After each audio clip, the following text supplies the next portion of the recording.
Hey everyone, welcome back to Blue Ridge Collectibles. If this is your first time here, a subscription to my channel would certainly be great.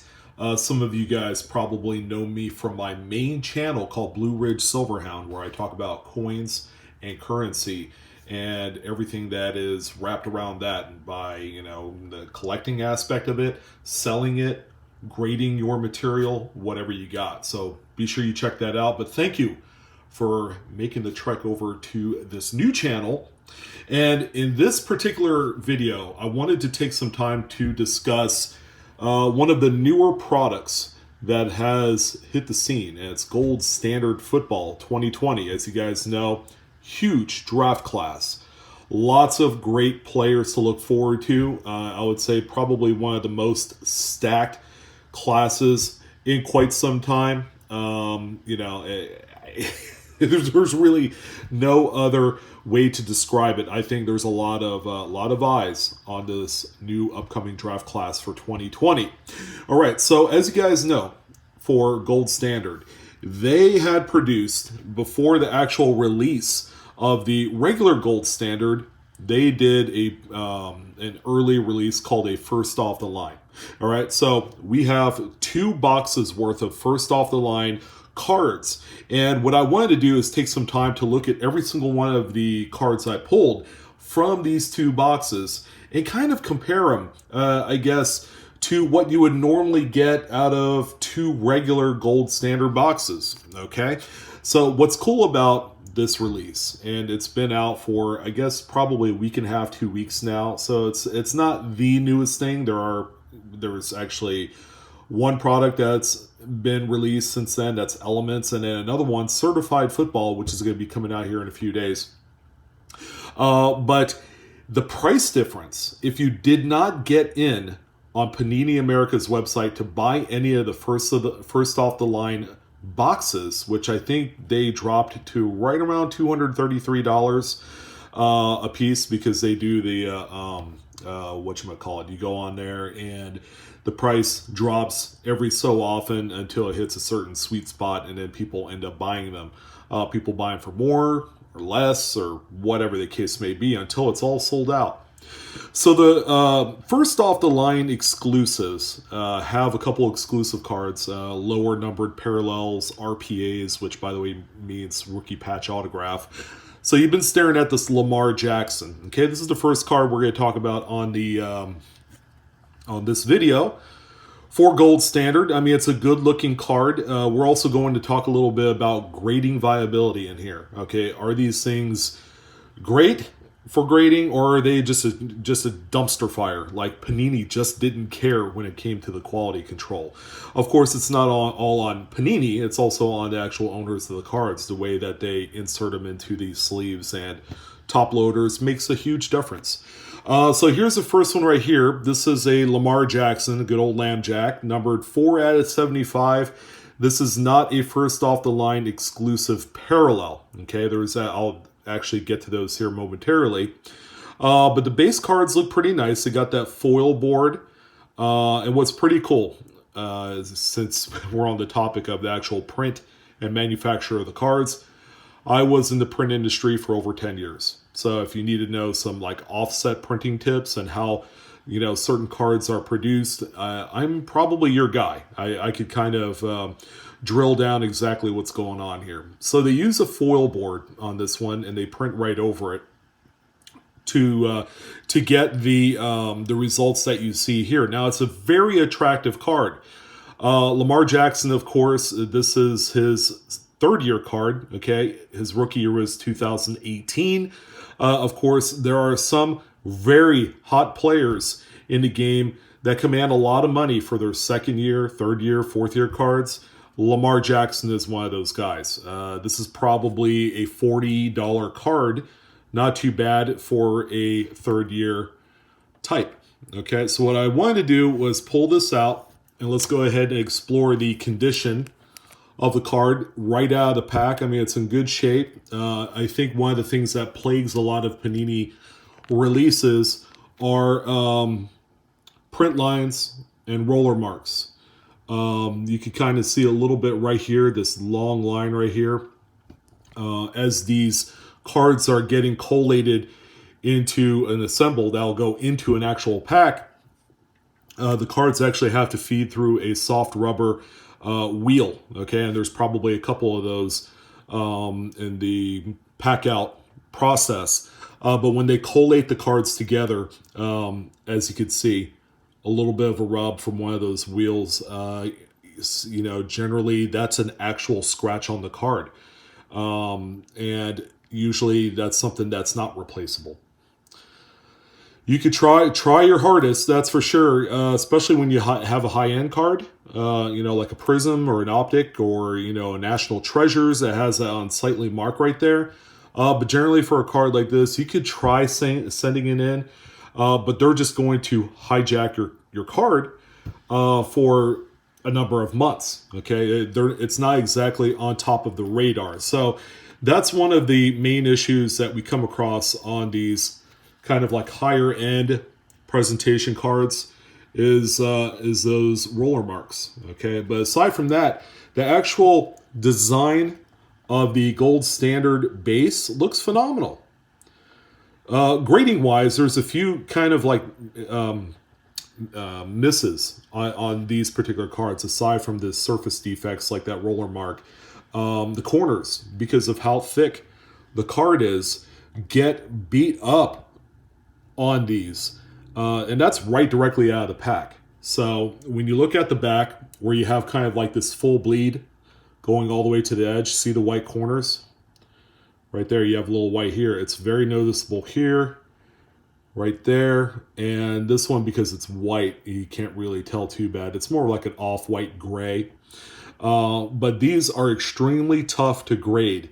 If, let's say, you have a high-profile rookie, or maybe even this Lambjack right here, you want to send off to PSA or BGS, they're going to knock this card down a peg on the corners and surface part of the grading process. So would you send this in? Probably not. Okay, it's just an overall great card for a Ravens collector and a Lamar Jackson collector to boot.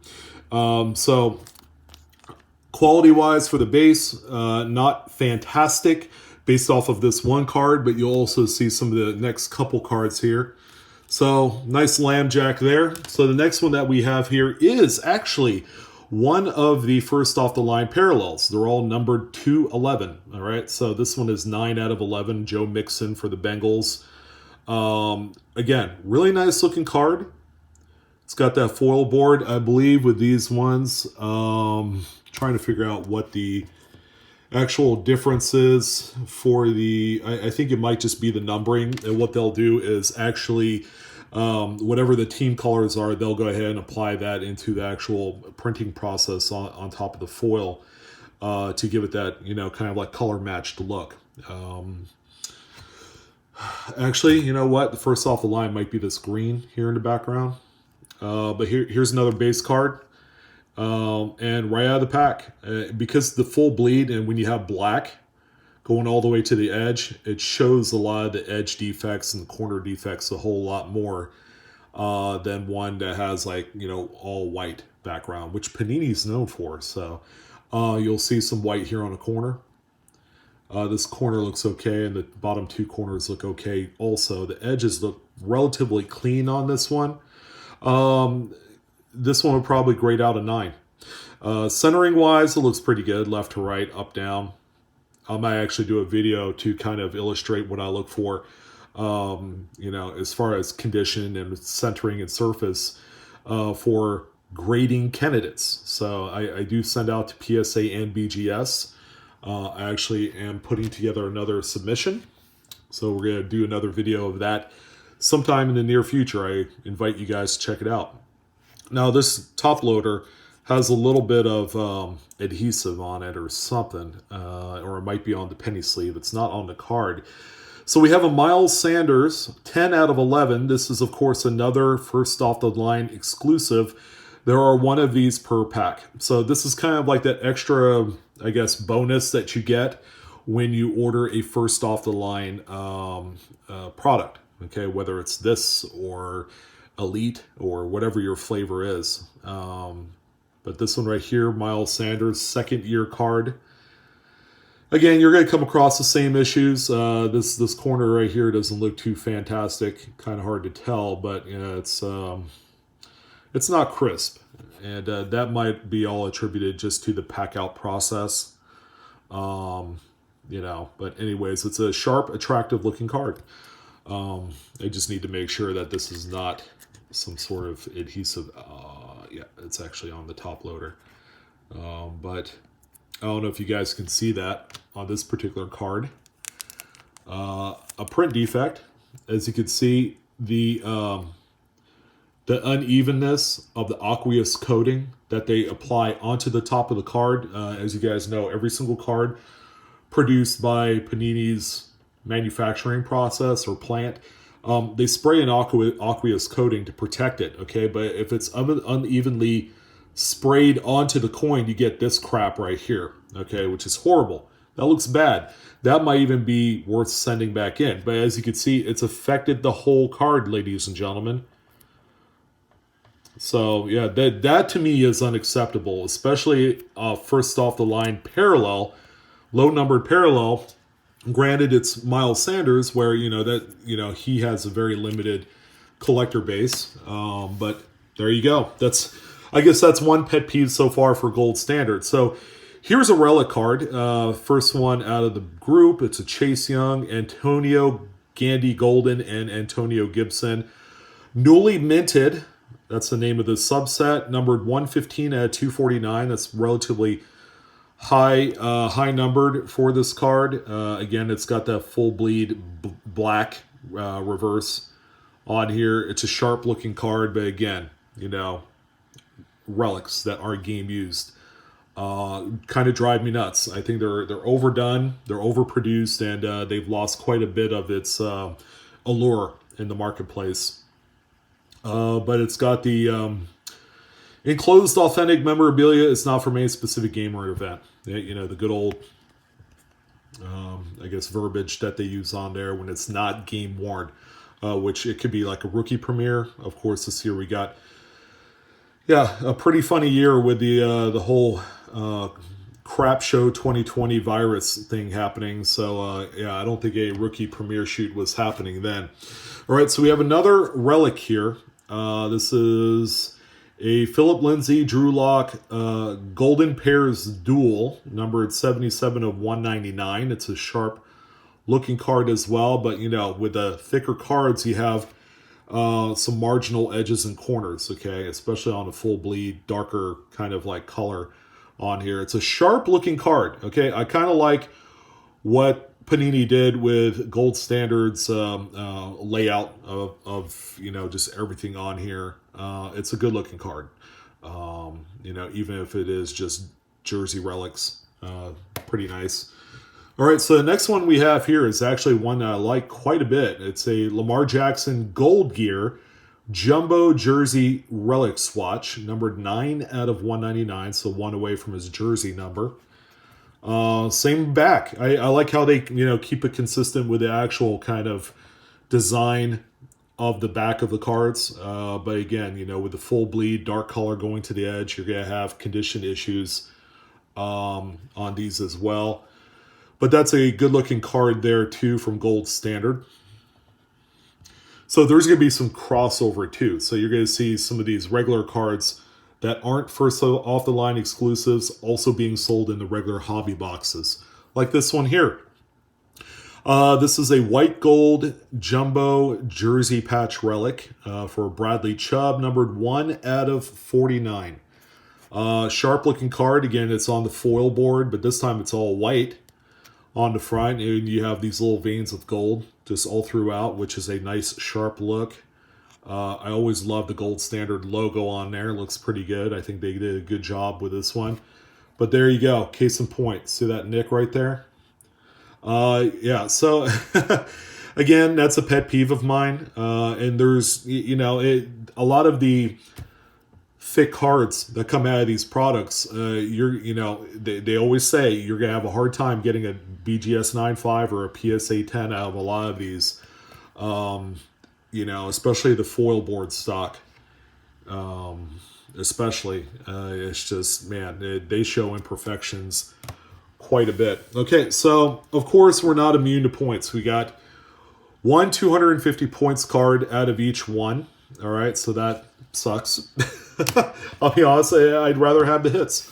So out of one of the boxes, we got a Jabari Zuniga autograph. So this is the first autograph, unless you count the 250 points. This one's numbered 185 out of 199. So that's what that one looks like there. It's a sharp looking card, but again, Panini's using the good old, just the lines and the angles and the shapes. Something that they're always used to doing. And I don't know. Me personally, I wish they could have done a little bit more for the background. I'm a sucker for good photography, so if they could take a page out of like Top Stadium Club with a beautiful, kind of like signature photography and do something different for these. I know Luminance just came out and they're kind of known for that, but I feel like they could have done a lot more. So there you go. It's a good looking card. Nothing that's going to set the world on fire because, he's a defense guy for the Jets. But yeah, it's a sharp looking card. And I like how they color matched it to the actual player's team. Now, on the regular, what I've identified, and by the way, this is a sticker autograph. Boo. Could have done a little bit better, getting it squared away with some on-card deal. But with the base non-RPA rookie autographs, they have the players in their kind of like workout uniform. They don't have them yet for their team jersey.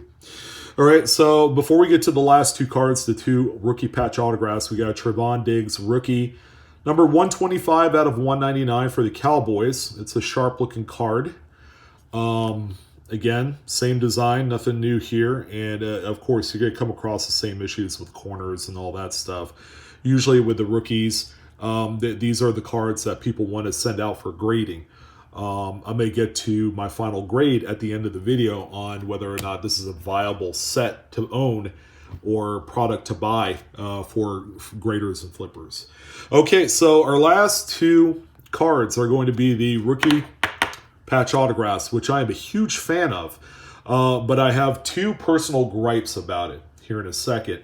Now, the RPAs that you get are either a single swatch, a double, or a triple, and they could either be horizontal or they could be vertically oriented in your box.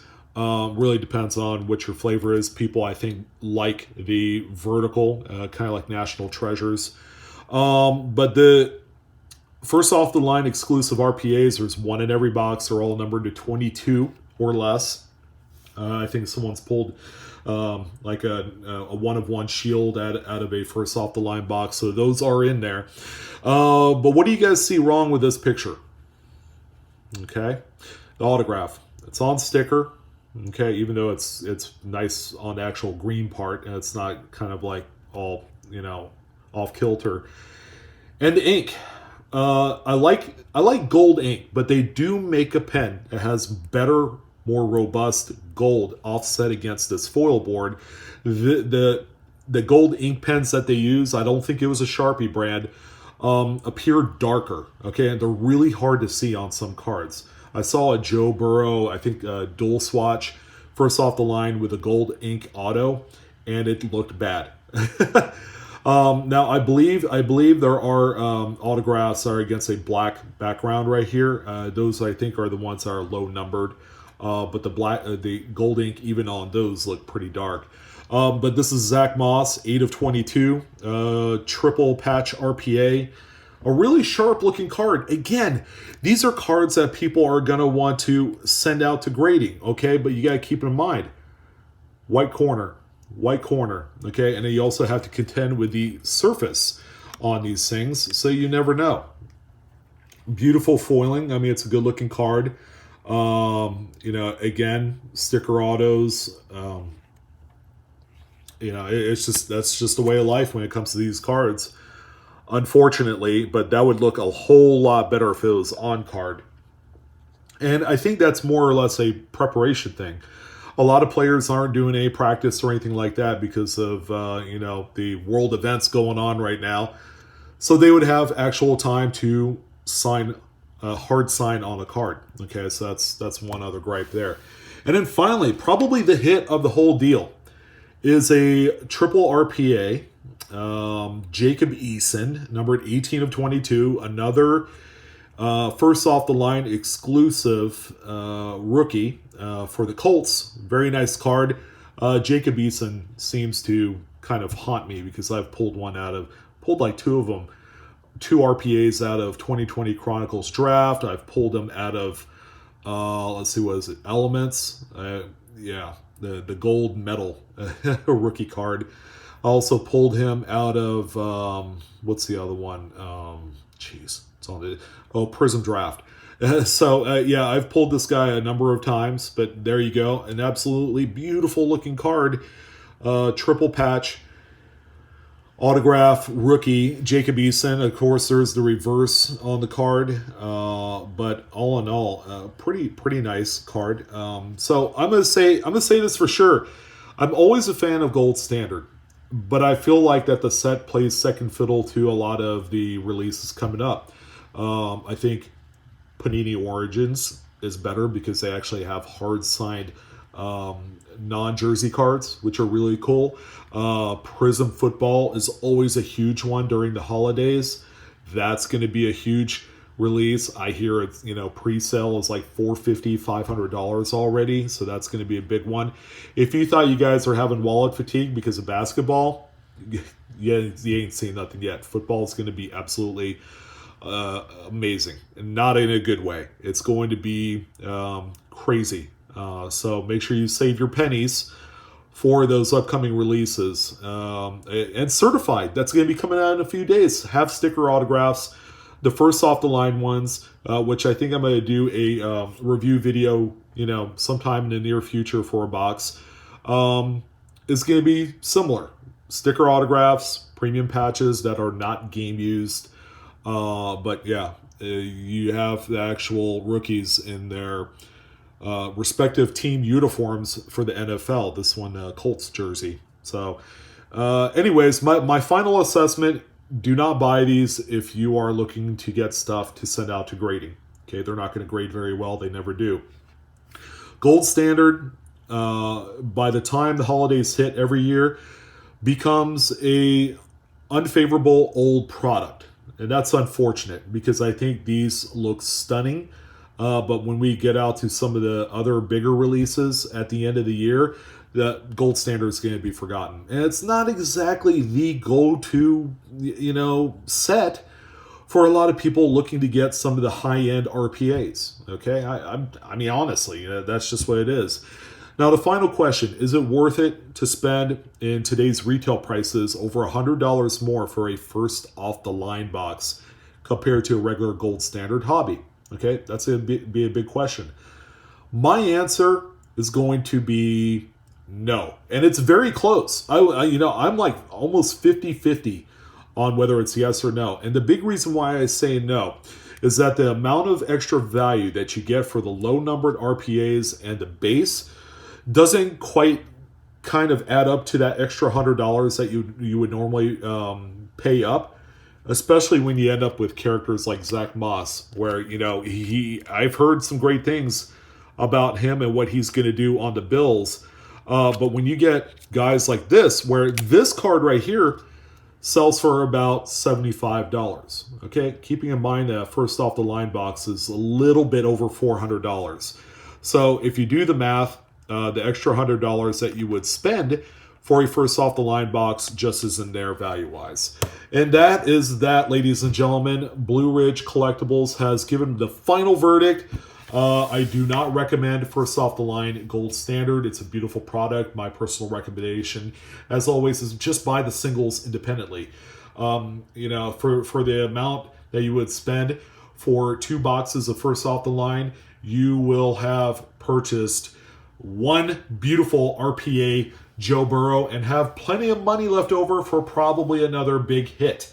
So anyways, that's going to do it for Blue Ridge Collectibles. Like, share, and subscribe. Hit that bell for instant notification. I'm your host today. My name's Sean. You guys take care. Happy hunting and enjoy collecting.